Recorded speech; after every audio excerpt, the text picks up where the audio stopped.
તો કેમ છો મિત્રો, સ્વાગત છે તમારું એક નવા લર્નિંગ વિડીયોની અંદર। તો ટ્રેડના વિડીયો તો આપણે આવી જઈએ છીએ, સાથે સાથે એક લર્નિંગનો વિડીયો પણ આજે થઈ જાય, જેથી થોડુંક લર્નિંગ પણ આપણું ઇમ્પ્રૂવ થાય। તો ચાલો આજના વિડીયોની શરૂઆત કરીએ। તો આજે આપણે વિડીયોની અંદર વાત કરવાના છીએ આ 3 ટોપિક વિશે, જે તમારી સ્ક્રીન ઉપર તમે જોઈ રહ્યા છો। પહેલું છે ઓબી એટલે કે ઓર્ડર બ્લોક, બીજું છે એફવીજી એટલે કે ફેર વેલ્યુ ગેપ, અને ત્રીજું છે લિક્વિડિટી। આ ત્રણે જે છે એ બહુ મહત્ત્વના છે ટોપિક એસએમસી માટે, બરાબર। એસએમસીથી આપણે ટ્રેડ કરવો છે તો આ ત્રણેય ટોપિક આપણે આવડવા ખૂબ જરૂરી છે, બરાબર। તો આપણે 1 બાય 1 એક ટોપિકની ચર્ચા કરી લઈએ। તો સૌ પ્રથમ વાત કરી લઈએ ઓબીની। ઓબી કોને કહેવામાં આવે? તો કે ભાઈ જ્યાંથી મોટા ખેલાડીઓ ખરીદી અથવા તો વેચાણ કરતા હોય તે એરિયો, બરાબર। એટલે કે જ્યાંથી કોઈ મોટું મૂવ આવ્યું હોય, જેમ કે મોટા પ્રમાણમાં ખરીદી અથવા તો મોટા પ્રમાણની અંદર સેલિંગ આવ્યું હોય, એવા વિસ્તારને બેસિકલી ઓર્ડર બ્લોક કહેવામાં આવે છે, ઓબી કહેવામાં આવે છે। આ કોન્સેપ્ટ શીખવાનું આપણું બેઝિક શું છે? તો કે ભાઈ ભાવ ત્યાંથી ઘણી વખત એ વિસ્તારથી ફરી તેને ટેપ કરવા જતા હોય છે, એટલે આપણે ખ્યાલ આવે છે કે ભાઈ ઓબી સુધી માર્કેટ પાછું જઈ શકે છે, જેથી આપણે ટ્રેડ કરી શકીએ છીએ તે દિશા તરફ, બરાબર। આ વાત થઈ ગઈ ઓબીની। તો ઓબીને થોડોક ચાર્ટમાં હું તમને એમાં સમજાવું કે ભાઈ ચાર્ટમાં ઓબી કઈ રીતના દેખાતો હોય છે, બરાબર। તો ઓબી કંઈક આ રીતના હોય છે, બરાબર છે। ઓબીને બેઝિકલી ઓર્ડર બ્લોક કહેવામાં આવે છે, જેમાં શું થાય છે કે ભાઈ એક બહુ મોટી રેડ કેન્ડલ બને છે, બરાબર છે। ત્યાંથી જો રેડ કેન્ડલને, એક મિનિટ થોડોક કલર ચેન્જ કરી દો, આ રેડ કેન્ડલ જે બને છે, બરાબર છે, એ રેડ કેન્ડલને તમારે જ્યારે પણ એક અપસાઇડનો એટલે કે ડાઉન સાઇડનો જે મૂવ ચાલુ હોય છે, ત્યાંથી અપસાઇડના મૂવ માટે થઈને ખરીદારી ખૂબ વધુ પ્રમાણમાં થવી જોઈએ, એટલે કે ખરીદારો ખૂબ વધુ પ્રમાણમાં ઉમેરાવા જોઈએ, ત્યારે જ માર્કેટ છે તે અપસાઇડની રેલી આપતું હોય છે, બરાબર। તો આપને ખબર ક્યારે પડે કે ભાઈ માર્કેટ હવે અપસાઇડની રેલી આપવા જઈ રહ્યું છે? એ ખબર પડે છે આપને ઓર્ડર બ્લોક દ્વારા, બરાબર છે।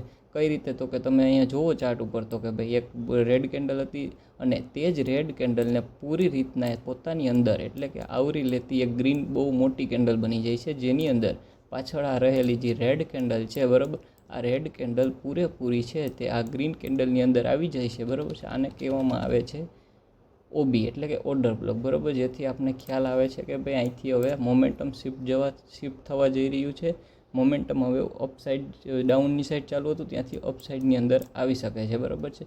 તો આ સિમ્પલ છે ઓબી। ઓબીને જો આવી રીતના કંઈક ચાર્ટમાં દર્શાવવામાં આવે છે, હું તમને અહીંયા દર્શાવી દઉં તો તમે ધ્યાનથી જુઓ શું થઈ રહ્યું છે ચાર્ટમાં। ભાઈ એક ડાઉન સાઇડનો મૂવ કન્ટિન્યુ થઈ રહ્યો છે માર્કેટમાં, બરાબર છે, પણ એક ટાઈમ એવો આવે છે જ્યારે માર્કેટ છે તે એક બહુ મોટી એક ગ્રીન કેન્ડલ છે અને તેને આવરી લેવી બહુ મોટી રેડ કેન્ડલ બનેલી હોય છે। અહીંથી એક ડાઉનનું મૂવ શરૂ થયું હતું, બરાબર છે। આ ડાઉનનું મૂવ શરૂ થઈ ગયેલું છે માર્કેટ, બરાબર છે, પણ હવે આપણે માનો કે માર્કેટ અત્યારને પહોંચ્યું છે આ જગ્યા, બરાબર, તેને આ જગ્યા ઉપર માર્કેટ પહોંચ્યું છે, તો આપણને ખબર કેમ પડે કે ભાઈ માર્કેટ આગળ શું મૂવ આપવાનું છે? પણ આપણે જે પાછળ ધ્યાનથી જોશું ને, તો અહીંયા એક ઓબી આપને દેખાય છે, એટલે આપણને ખબર છે કે ભાઈ આ જગ્યા ઉપર પાછળ જ્યારે માર્કેટ પહોંચ્યું હતું, બરાબર છે, ત્યારે માર્કેટે એક ડાઉન સાઇડની રેલી દેખાડી હતી, એટલે આપણે શ્યોર છીએ કે ભાઈ આ ઓબી સુધી માર્કેટ પાછું ઉપર જઈ શકે છે, એટલે આપણે અહીંથી કંઈક આવી રીતના અપસાઇડની એન્ટ્રી બનાવી શકીએ છીએ, જેથી આપણો ટાર્ગેટ એકદમ ઇઝીલી આ ઓબી સુધી મળી જાય છે, બરાબર છે। આવી રીતના કંઈક ઓબી વર્ક કરતું હોય છે ચાર્ટમાં। જો અહીંયા આગળ બીજા પણ ઉદાહરણ છે, એ પણ હું તમને બતાવી દઉં, જોઈ લો તો તમે ધ્યાનથી જુઓ તો જો અહીંયા સેમ વસ્તુ છે, જો અહીંયા છે તે અપસાઇડની ઓબી છે। આ જુઓ તમે, આ જે રેડ કેન્ડલ છે તેને આ ગ્રીન કેન્ડલ સંપૂર્ણપણે આવરી લે છે, એટલે કે આ રેડ કેન્ડલ ગ્રીન કેન્ડલની અંદર સમાઈ જાય છે, એટલે કે આ એક ઓર્ડર બ્લોક તૈયાર થઈ ગયો છે, બરાબર। એટલે આપણે શું જોઈ શકીએ છીએ કે ભાઈ ઓર્ડર બ્લોક જ્યારે તૈયાર થાય છે ત્યારે માર્કેટ એકવાર એટલીસ્ટ એને ટચ કરવા આવે છે, તો માર્કેટ શું કરે છે? એક અપસાઇડનો મૂવ આપે છે, એક નાનો એવો રિટ્રેસ લે છે, ફરીથી એક ઇમ્પલ્સ મૂવ, પછી પાછું રિટ્રેસ, આ જગ્યા ઉપર પાછલો જે ઓબી બનેલો હોય છે એ ઝોનની અંદર માર્કેટ જ્યારે આવે છે ત્યારે આપણે એન્ટ્રી લેવાની છે અને નેક્સ્ટ રજિસ્ટન્સ સુધીનો આપણે ટાર્ગેટ લેવાનું છે, જેથી આપણો કંઈક ટ્રેડ આવી રીતના બને અને વગર એસએલએ આપણે એક સારો એવો ટ્રેડ શોધી શકીએ છીએ ઓબીની મદદથી। તો ઓબીનો આ રોલ રહેલો હોય છે એસએમસીની અંદર, કે ભાઈ પાછળ જે તેનો ઓર્ડરો એટલે કે પાછળ જે પણ ઓર્ડરો જે પેન્ડિંગ પડેલા છે, માર્કેટ ત્યાં સુધી જાય છે, તે લોકોને માર્કેટની અંદર એન્ટ્રી અપાવે છે ને એક સારું એવું અપસાઇડનું મૂવ જોવા મળે છે, બરાબર। તો આ સિમ્પલ વાત થઈ ગઈ આપણે ઓર્ડર બ્લોકની, બરાબર, ઓર્ડર બ્લોકની વાત કરી। હવે આપણે આગળ નેક્સ્ટ ટોપિક લઈ લઈએ કે ભાઈ એફવીજી। એફવીજી એટલે કેન્ડલ વચ્ચે રહેલી ખાલી જગ્યા, જેને ભાવ ઘણીવાર પાછો ભરવા એટલે કે ગેપ ફિલ કરવા આવી શકે છે. તમે માર્કેટમાં સાંભળ્યું છે કે ભાઈ ઘણીવાર માર્કેટ છે તે પાછળ જે ગેપ રહેલો હોય છે તેને ફિલ કરવા આવી રહ્યું છે. એટલે કે માર્કેટ તે જગ્યાએથી આપણે કન્ફર્મ થઈ જાય કે ભાઈ જો નીચે એફવીજી હોય તો માર્કેટ ત્યાં સુધી જઈ શકે છે તે એફવીજીને ટેપ કરવા માટે. એટલે કે આ જે ગેપ પડેલો હોય છે તેને ફિલ કરવા માર્કેટ જઈ શકે છે. જો ચાર્ટમાં હું તમને સમજાવું તો કંઈક આવી રીતના એફવીજી તમને દેખાતો હોય છે. અહીંયા તમે ધ્યાનથી જુઓ તો શું થઈ રહ્યું છે કે ભાઈ આ જે પહેલી કેન્ડલ છે અને તેની ઉપરની આ બીજી કેન્ડલ જે બહુ સારો મૂવ આવી રહ્યો છે, અને આ ત્રીજી કેન્ડલ જે બની છે એટલે કે આ ફર્સ્ટ કેન્ડલ અને આ થર્ડ કેન્ડલ વચ્ચે રહેલી જે તે આ જગ્યા તમે જુઓ છો, આને જ સિમ્પલ ભાષામાં કહેવામાં આવે છે એફવીજી. એફવીજી એટલે કંઈ નહીં, આ ફર્સ્ટ કેન્ડલ અને ત્રીજી કેન્ડલ વચ્ચે જે આ રહેલી છે જગ્યા તેને કહેવામાં આવે છે એફવીજી. તો એફવીજીનું મહત્ત્વ શું હોય છે કે ભાઈ જાણો કે આ એફવીજી એક ઝોન બન્યો છે. હવે માર્કેટ શું કરે છે, ધીમે ધીમે ઉપર જાય છે, ઉપર જતો થોડોક નીચે આવે છે, વળી ધીમે ધીમે ઉપર જાય છે. એક ટાઈમ એવો આવશે જ્યારે માર્કેટ જે પાછળનો એનો જે આ ગેપ રહેલો હોય છે એફવીજી દ્વારા એને ફિલ કરવા પાછો આવી શકે છે, બરાબર છે. એટલે આપણે અહીંયા ક્યાંકથી એન્ટ્રી બનાવી અહીંયા સુધીનો આપણે કંઈક ટાર્ગેટ લઈ શકીએ છીએ, કંઈક આવી રીતના, બરાબર છે. એટલે આપણે એક વાત કન્ફર્મેશન થાય કે ભાઈ પાછળ જે આ એફવીજી રહેલી છે તેને માર્કેટ ફિલઅપ કરવા પાછું રિટર્ન આવશે, જેનાથી આપણે એક સારો એવો ટ્રેડનો એન્ટ્રી મોડ્યુલ મળી રહે. એફવીજીનું આ મહત્ત્વ હોય છે. જો ચાર્ટમાં કંઈક આવી રીતના દેખાતું હોય છે એફવીજી, અહીં હું તમને દર્શાવી દઉં. જો ધ્યાનથી જુઓ શું થાય છે તો કે ભાઈ માર્કેટ એક કન્સોલિડેશન કરતું હતું, પછી એક બ્રેકડાઉન આવ્યું, માર્કેટ ડાઉન સાઈડનો મૂવ ચાલુ કર્યો, બરાબર. પછી એક ટાઈમે માર્કેટ અહીંથી એક નાનો એવો સપોર્ટ લઈને એક બહુ મસ્ત મજાનું બુલિશ સાઈડનું એક મોમેન્ટમ આપી દીધું છે, બરાબર. આ સંપૂર્ણ મોમેન્ટ આપણે એકદમ મિસ થઈ ગઈ છે, બરાબર છે. આપણે આમાં કંઈ પણ કર્યું નથી. હવે આપણે શું કરીએ છીએ કે ભાઈ આપણે ધ્યાનથી જોઈએ તો શું થયું છે માર્કેટમાં કે ભાઈ કન્સોલિડેશન થઈને બ્રેકડાઉન આપી માર્કેટે રિવર્સલ કર્યું, પણ આ જગ્યા ઉપર માર્કેટે એક એફવીજી ક્રિએટ કરી. એટલે કે મેં તમને કીધું એમ જેમ ફર્સ્ટ કેન્ડલ અને થર્ડ કેન્ડલ વચ્ચે જે ગેપ રહેલો હોય છે, જે આ ઝોન બનાવ્યો છે માર્કેટે, જે એફવીજી કહેવાય છે, બરાબર. અને માર્કેટે આ જે એફવીજી બનાવી છે તો માર્કેટ આગળ જઈને શું કરે છે કે ભાઈ એક સારો એવો અપસાઇડનો મૂવ આપે છે, પછી થોડુંક રિટર્ન થાય છે, પછી સારું એવું એક પાછું અપસાઇડનો મૂવ આપે છે. એટલે અપડાઉન થતું માર્કેટ એક ટાઈમે જે આજે એની પાછળની એફવીજી છે તેને ફિલઅપ કરવા આવીએ છીએ, અને આપણે અહીંથી કંઈક આવી રીતના એન્ટ્રી બનાવીને આ એ મસ્ત એવું મોમેન્ટમ કેપ્ચર કરી શકીએ છીએ. તો આ સિમ્પલ લોજિક છે એફવીજીનો. એફવીજી એટલે કંઈ નહીં, બંને કેન્ડલ વચ્ચે રહેલો ગેપ, બરાબર છે, જેને કહેવામાં આવે છે એફવીજી, જેને આપણે એન્ટ્રી મોડ્યુલ તરીકે યુઝ કરી શકીએ છીએ એસએમસી દ્વારા, બરાબર. જો અહીંયા તમે બીજા પણ ઉદાહરણ જુઓ છો કે ભાઈ આ જુઓ, અહીંયા બીટ ચેન્જ કરી દો, આ એફવીજી છે, આ ફર્સ્ટ કેન્ડલ અને થર્ડ કેન્ડલ વચ્ચે રહેલો ગેપ, બરાબર. સેમ વસ્તુ, ફર્સ્ટ અને થર્ડ વચ્ચે રહેલો ગેપ, આને કહેવામાં આવે છે એફવીજી, બરાબર. એકદમ સિમ્પલ અને શોર્ટ ભાષામાં સમજાવ્યું એફવીજી શું છે, બરાબર. આશા કરું છું કે તમને ખ્યાલ આવી રહ્યો છે એફવીજી શું છે તેના વિશે.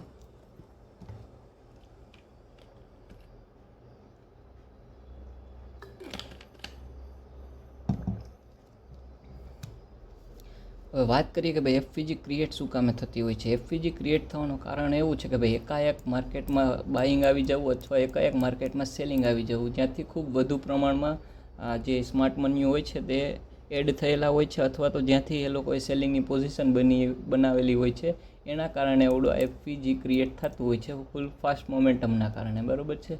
તો એફવીજીનું આ મોડ્યુલનું તો એફવીજીનો આ સિમ્પલ લોજિક હતો, બરાબર છે, જે મેં તમને સમજાવ્યું. હવે મસ્ત ટોપિક છે લિક્વિડિટીનો, કે લિક્વિડિટી કોને કહેવામાં આવે છે, બરાબર. તો લિક્વિડિટી એટલે એવું કે જ્યાં ઘણા લોકોના સ્ટોપ લોસ અથવા તો પેન્ડિંગ રહેલા ઓર્ડરો પડી હોય અથવા તો પેન્ડિંગ રહેલા ઓર્ડરો પડેલા હોય છે તે વિસ્તારને લિક્વિડિટી કહેવામાં આવે છે, બરાબર છે. સ્માર્ટ મની ઘણીવાર શું કરે છે કે ભાઈ લિક્વિડિટી લઈ લે છે, પછી જ પોતાની જે દિશા હોય છે તે તરફ ભાવ લઈ જાય છે, બરાબર. હવે સિમ્પલ સમજો કે ભાઈ રિટેલ ટ્રેડરોને તો શું હોય છે કે ભાઈ એ લોકોને તો 15,000 લઈને 20,000 સુધીમાં ટ્રેડ કરવાનું હોય છે, બરાબર છે. જ્યારે ઓપરેટરો એવું નથી કરતા, બરાબર છે, કારણ કે ઓપરેટરો પાસે હોય છે કરોડોના ઓર્ડરો, બરાબર છે. તેની એક સાથે 5,000 થી 10,000 કરોડના ઓર્ડરો માર્કેટમાં લગાવતા હોય છે. એટલે કે એને એટલા ઓર્ડરો માટે થઈને જો તેને ત્યાંથી ખરીદી કરવી છે તો સામે 5,000 થી 10,000 કરોડવાળા વેચાણવાળા રિટેલરો પણ હોવા જોઈએ ને, તો જ તે લોકો સિમ્પલ છે કે ભાઈ જો કોઈ વસ્તુ વેચે તો જ તમે ખરીદી શકો, બરાબર. અને એ જ ભાષામાં ઉલટું કરીએ કે ભાઈ તમારે વેચવી છે, જો પણ સામે કોઈ ખરીદનારો હોય તો જ તમે તે વસ્તુને વેચી શકો છો. એટલે સિમ્પલ ભાષા છે કે ભાઈ જો રિટેલરો છે જે પોતાનો ઓર્ડરો રહેલા હોય છે, એટલે સિમ્પલ લોજિક છે કે ભાઈ ઓપરેટરો શું કરશે કે આ જે પોતાના 5,000 થી 10,000 કરોડના જે પોતાના ઓર્ડરો છે તેને પંચ કરાવવો હોય તો એને આ રિટેલરોના જે નાના નાના ઓર્ડરો જે નીચે પડેલા હોય છે તેને પહેલાં એનો એસએલ હિન્ટ કરાવવો જોઈએ, બરાબર છે. તેનાથી જો એસએલ હટ થાય એટલે તે લોકોની એક્ઝિટ થશે પોઝિશન, અને ત્યાંથી જ આ લોકો એક સારું એવું પોતાની ખરીદી કરશે અને માર્કેટને એક વન વે ઉપરની સાઈડની રેલી અપાવી શકે છે, બરાબર. અહીંયા હું તમને ચાર્ટમાં દેખાડી દઉં કે ભાઈ કેવી રીતની લિક્વિડિટી દેખાતી હોય છે. તો અહીં ધ્યાનથી જુઓ ચાર્ટ ઉપર શું થઈ રહ્યું છે. જો અવળું એક લિક્વિડિટીનો ચાર્ટ છે, બરાબર. અહીંયા ધ્યાનથી જુઓ શું થાય છે. માર્કેટ એક અપસાઇડની મૂવ આપે છે, પછી એક ડાઉન સાઇડનું આપતું માર્કેટ અત્યારના અહીંયા પહોંચ્યું છે, બરાબર. તો હવે મોસ્ટ ઓફ લોકોને શું થશે, પાછળનું જે આ મોમેન્ટમ જોઈને આપને એમ જ લાગશે કે ભાઈ એટલી બધી રેડ કેન્ડલ બને છે એટલે 100% છે કે ભાઈ માર્કેટ એક ડાઉન સાઇડનું મૂવ આપી રહ્યું છે. એટલે કે માર્કેટ એક નાનું એવું રિટ્રેસ મૂવ લઈને એક મસ્ત એવું ડાઉન સાઇડનું એક ફોલ દેખાડી શકે છે, બરાબર. આવી સિમ્પલ જેમ આપણે દેખાઈ રહ્યું છે આપણે પણ નાના નાના રિટેલરોને એમ જ થશે કે ભાઈ માર્કેટ એક ડાઉન સાઇડનો મૂવ આપી શકે છે. અહીંયા જ સ્માર્ટ મની શું કરશે કે ભાઈ આ જગ્યા ઉપર જે આ જગ્યા બની રહી હોય છે ને ભાઈ ત્યાંથી એ લોકો શું કરશે કે ભાઈ મોસ્ટ ઓફને એવું લાગશે કે ભાઈ સેલિંગ આવશે અહીંથી, બરાબર છે. એટલે કે મોસ્ટ ઓફ લોકોને એવું લાગશે કે ભાઈ અહીંથી સેલિંગ આવી શકે છે, બરાબર છે. એટલે રિટેલરો એવું કરશે કે અહીંથી એક સેલિંગ આવે એટલે અહીંયા ક્યાંક તે પોતાના ઓર્ડરો તે લોકો લગાવશે અને આવી રીતનો કંઈક એ લોકોનો ટાર્ગેટ રહેલો હોય છે. જ્યારે ઓપરેટરો શું કરશે કે ભાઈ અહીંથી એ જેટલા લોકોએ એન્ટ્રી લીધી છે એ બરાબર છે એ બધાનો આ જગ્યા ઉપર એસએલ હન્ટ કરાવશે અને પછી માર્કેટને મસ્ત રીતે અપસાઇડના મૂવ તરફ લઈ જશે, જ્યાંથી એ લોકોને અહીંયા એન્ટ્રી બનશે અને આ ટાર્ગેટ સુધી એ પોતાને જ બજારને અથવા તો પોતાના ટ્રેડને લઈ જશે, જેથી એ પોતાના પૈસાને પ્રોફિટમાં લઈ જશે. જ્યારે રિટેલરોના જે એસએલ હોય છે એ લોકોને એસએલ હિન્ટ કરાવશે, પોતે માર્કેટને સારો એવો અપસાઇડની અંદર લઈ જતા હોય છે, બરાબર છે. જો અહીંયા તમે ધ્યાનથી જુઓ ને તો અહીંયા એક સપોર્ટ બનેલો હોય છે પાછલા ટાઈમથી કે ભાઈ અહીંયા માર્કેટ જ્યારે આવે છે ત્યારે માર્કેટ ત્યાંથી જ એક અપસાઇડનો મૂવ આપે છે, બરાબર. એટલે મોસ્ટ ઓફ લોકો આ સપોર્ટના બ્રેકડાઉન ઉપર નીચેનો સાઈડનો ટ્રેડ લે છે, કેમ કે સપોર્ટનો બ્રેકડાઉન છે એટલે એ લોકોને એમ હતું કે ભાઈ માર્કેટ હજુ પણ વધુ નીચે જઈ શકે છે, હજી પણ થોડુંક ગિરાવટ જોઈ શકે છે. પરંતુ જ્યારે ઓપરેટરો આ જગ્યા ઉપર રિટેલરોના જેટલા પણ અહીંયા ઓર્ડર હોય છે એ બધાનો એસએલ અહીંયા પડેલો હોય છે, એ પહેલાં એસએલ હન્ટ કરાવશે ને પછી મસ્ત એવો અપસાઇડનો મૂવ અપાવશે માર્કેટને, જેનાથી જેટલા પણ રિટેલરો છે તે બધા બહાર નીકળી જશે, પોતાનો એસએલ બુક કરી લેશે અથવા તો પોતાનો ટ્રેડ એક્ઝિટ કરી લેશે અને રિટેલરો એક સારા એવા પૈસા બનાવી શકે. આ સિમ્પલ લોજિક છે લિક્વિડિટીનો. લિક્વિડિટી એટલે કંઈ જ નહીં, પાછળ જે લોકોના જે એન્ટ્રી થયેલા છે એ લોકોનો એસએલનો એરિયો કાં તો પછી જેટલા પણ લોકોએ ભાઈ અગાઉ જ નક્કી કરી લીધું હોય છે કે ભાઈ અહીંયા માર્કેટ માનો કે આ ચોટાણના 24,000 ઉપર છે, બરાબર છે. તો અમુક લોકો એમ કહે છે કે ભાઈ અત્યારના 23,080 ઉપર જ્યારે માર્કેટ આવે ત્યારે ભાઈ મારે અહીંથી એક ડાઉન સાઇડનો મૂવ આવી શકે છે, એટલે મારે ત્યાં ઓર્ડર મૂકવો છે. એટલે માર્કેટ 24,000 ઉપર છે પણ એ લોકોએ પ્રી ઓર્ડર મૂકેલા હોય છે 2380 ઉપર. એટલે રિટેલરોના જે ઓર્ડર હોય છે, ઓપરેટરો આ જે પેન્ડિંગ ઓર્ડરો છે એને પણ એક્ઝિક્યુટ કરાવશે અને આ જે લોકોએ એન્ટ્રી અહીંયા તાજી લીધી છે એ લોકોના પણ અહીંયા એસએલ હન્ટ કરાવશે. એવી રીતના કંઈક માર્કેટને એ લોકો મૂવ કરાવતા હોય છે, બરાબર છે. લિક્વિડિટીનો સિમ્પલ કોન્સેપ્ટ છે. જો માર્કેટમાં તમે જુઓ તો આવી રીતના કંઈક મૂવ દેખાતો હોય છે, બરાબર. કે ભાઈ અહીંયા તમે જુઓ આ જે લિક્વિડિટીનો એરિયો છે પહેલાં શું થશે કે ભાઈ સારો એવો ડાઉન મૂવ આવશે, સારો એવો અપ મૂવ આવશે, પછી એકાએક કેન્ડલ જ એવી બની જશે જે આ બધી કેન્ડલની નીચે જે એસએલો રહેલા હોય છે રિટેલરોના એ એસએલને હન્ટ કરાવશે ને એસએલ હન્ટ કરાવ્યા પછી મસ્ત એવો અપસાઇડનું મૂવ દેખાડી દેશે માર્કેટને, બરાબર. જેનાથી રિટેલરો બધા એક્ઝિટ થઈ જશે ને ઓપરેટરોને બહુ સારો એવો પ્રોફિટ થઈ જશે, બરાબર. તો આ સિમ્પલ લોજિક છે રિટેલરોનો, આ સિમ્પલ લોજિક છે લિક્વિડિટીનો. હવે ત્રણેય વસ્તુ આપણે ચાર્ટમાં જોઈ લઈએ કેવી રીતના દેખાતી હોય છે. જો મસ્ત એવો ચાર્ટનું ઉદાહરણ છે. અહીંયા માર્કેટ અહીંથી ઉપર આવે છે, નીચે આવે છે, પછી અહીંયા એક સારો ઓર્ડર બ્લોક બનાવે છે કે જેમ કે જુઓ તો આ રેડ કેન્ડલને આ ગ્રીન કેન્ડલ સંપૂર્ણ રીતે કવર કરી લે છે, એટલે ત્યાંથી જ એક ડાઉન સાઇડનો મૂવ આપણે જોવા મળી રહ્યો છે. પણ એકાએક ડાઉન સાઇડનો મૂવ બહુ સારો એવો આવી જાય છે, બરાબર છે. એટલે અહીંયા એક એફવીજી પણ ક્રિએટ થાય છે, જે એફવીજીને આગળ જઈને માર્કેટ શું કરે છે કે ભાઈ એ એફવીજીને ટચ કરવા આવે છે, બરાબર. અહીંયા જેટલા પણ લોકો હતા એ સંપૂર્ણપણે વેઇટ કરતા હતા કે ભાઈ આ એફવીજી જ્યારે માર્કેટ આવશે ત્યારે જ આપણે એન્ટ્રી લેશું. જ્યારે માર્કેટ અહીંયા ટચ થયું એફવીજી એવું જ સરસ એક વન વે ડાઉન સાઇડનું મૂવ જોઈ શકો છો. તમારો આરામથી અહીંયા એન્ટ્રી અને અહીંયા ટાર્ગેટ બુક થઈ જશે, બરાબર છે. તો આવી રીતના ઉપયોગ કરી શકો છો તમે ઓર્ડર બ્લોકનો અને એફવીજીનો તમારી એન્ટ્રી લેવા માટે, બરાબર છે. આ બધા જ કોન્સેપ્ટ એસએમસી માટે ખૂબ જ અગત્યના રહેલા છે, બરાબર. હવે એકવાર હું તમને લાઈવ ચાર્ટમાં પણ દર્શાવી દઉં કે આ ત્રણેય વસ્તુ કઈ રીતના દેખાતી હોય છે. તો જુઓ તમે અહીંયા ટર્ન આપણે બીટીસીના ચાર્ટ ઉપર આવી ગયા છે, બરાબર. અત્યારના એક લાઈવ જ એફવીજી બનેલી છે, જે હું તમને દર્શાવી દઉં.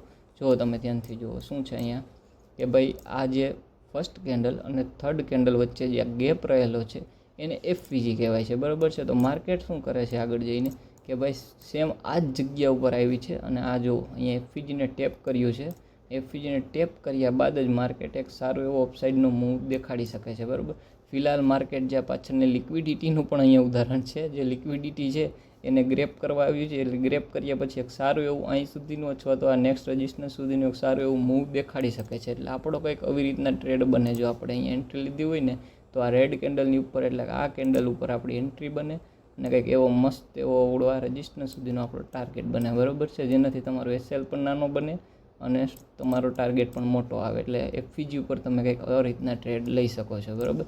અહીંયા ઓર્ડર બ્લોક પણ છે, જુઓ તમને દેખાડી દઉં અહીંયા કે ભાઈ શું થયું કે ભાઈ આ રેડ કેન્ડલને આ ગ્રીન કેન્ડલે સંપૂર્ણ રીતે સમાવેશ કરી લીધો છે પોતાની અંદર અને અહીંથી જ એક સારું એવું બાઇંગનું મોમેન્ટમ જોવા મળી રહ્યું છે. જુઓ છો તમે એકદમ મસ્ત. તો આ થઈ ગયો ઓબીનું અને એફવીજીનું ઉદાહરણ, બરાબર છે. હજી આગળ પણ છે એક બે એફવીજી હું તમને બતાવી દઉં. જો અહીંયા શું થયું છે કે ભાઈ એક બહુ મસ્ત ફોલ દેખાઈ રહ્યો છે માર્કેટમાં અને અહીંયા એક એફવીજી પણ ક્રિએટ થઈ છે. તો માર્કેટ શું કરે છે આ એફવીજી ઉપર એક્ઝેક્ટ ટચ થાય છે. ટચ થયા પછી જ ડાઉન સાઈડનો મૂવ ચાલુ કરે છે, બરાબર છે. અને આ બધી છે તે થઈ ગઈ છે લિક્વિડિટી, બરાબર. કઈ રીતના કે ભાઈ માર્કેટ અહીંયા અપસાઇડ ગયું છે પણ પાછળની જે આ લિક્વિડિટી એટલે કે જેટલા પણ લોકોએ અહીંયા સેલિંગ કરેલું છે, બરાબર છે, એ લોકોના ઓર્ડર હજી અહીંયા પેન્ડિંગ જેટલા પણ લોકો અહીંયા બાઇંગ કરેલું છે, કારણ કે અહીંયા એફવીજી છે એટલે એ લોકો અહીંયા બાઇંગ કર્યું છે. એટલે જેટલા પણ લોકોના અહીંયા ઓર્ડર રહેલા હોય છે એનો એસએલ કંઈક અહીંયા ક્યાંક રહેલો હોય છે, બરાબર. આ જગ્યા ઉપર એટલે માર્કેટ શું કરે છે આગળ જતાં કે ભાઈ આ જેટલા પણ લોકોના એસએલ અહીંયા છે તે એસએલ હન્ટ કરાવે છે અને પછી જ સારું એવું એક અપસાઇડનું મૂવ દેખાડે છે, બરાબર છે. એટલે એ લોકોનો એસએલ હન્ટ કરાવી અથવા તો ઓર્ડર એક્ઝિક્યુટ કરાવીને માર્કેટ એક સારું એવું મૂવ આપતું હોય છે. અહીંયા ઉપર પર તમે જુઓ શું છે તો એફવીજી અહીંયા પણ છે એક સારી એવી દેખાય ફર્સ્ટ કેન્ડલ અને થર્ડ કેન્ડલ. આને તમે બેરીસ એફવીજી પણ કહી શકો છો. અહીં એફવીજી બને છે અને તરત જ માર્કેટ એફવીજી ટેપ કરે છે અને એક વન વે ડાઉન સાઈડનું મૂવ આપી દે છે, દેખાય છે કે એવું મસ્ત એવું સેલિંગ આવેલું છે, બરાબર.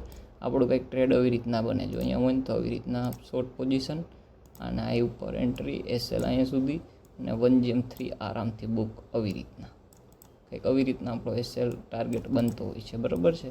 હવે ઓબી પણ અહીંયા છે, તમે જોઈ લ્યો કે ભાઈ શું છે માર્કેટમાં એક સારું એવું અપસાઇડનું મૂવ ચાલુ હતું પણ ત્યારે શું થાય છે કે ભાઈ આ ગ્રીન કેન્ડલને આવરી લે એવી સંપૂર્ણ એક રેડ મોટી કેન્ડલ બને છે, જેની અંદર આ ગ્રીન કેન્ડલ આવી ગઈ છે અને ત્યાંથી જ એક ડાઉન સાઈડનો મૂવ ચાલુ થયેલો હોય છે, બરાબર.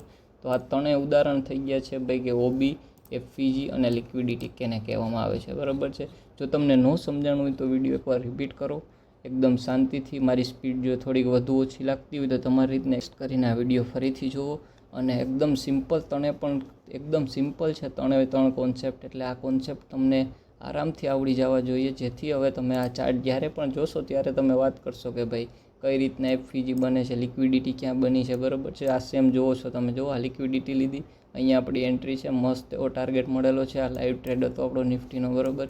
આવી રીતના તમે મસ્ત એવા ટ્રેડો ફાઇન્ડ કરી શકો છો આ કોન્સેપ્ટથી, બરાબર છે. તો આશા રાખું છું કે આ લર્નિંગ વિડીયોમાં તમે ઘણું શીખાશો.